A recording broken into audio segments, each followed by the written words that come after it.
Shown here is a clinical trial that we had worked on together with one of our clients, which was a failed phase 3 trial for a rare disease indication that consisted of several hundred individuals that failed to meet their primary endpoint.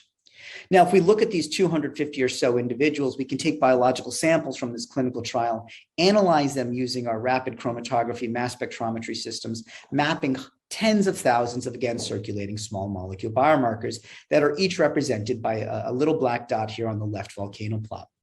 Now, if we begin to ask, are there any specific markers that change after therapy relative to before therapy? There's one marker here that's circled in blue and indicated as the red dot here that, again, is robustly changing after therapeutic intervention. Now, if we look at the spread in this single pharmacodynamic marker in individuals, what we find is quite interesting and is shown on the top right here, in that there's a population of individuals in which this marker increases after therapy, and there's a whole population of individuals that have no change in this pharmacodynamic marker after therapy. Now, if we take this clinical trial, once again, that failed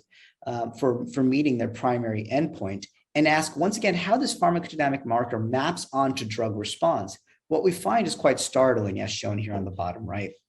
We find those individuals that have a high elevation in this marker after receiving therapy actually have an incredible survival and appear to benefit from the underlying therapeutic. Whereas those individuals that fail to mount a pharmacodynamic response to the underlying therapy, perhaps indicative of poor target engagement, as shown as the red line on this Kaplan-Meier plot, continue to experience worsening mortality.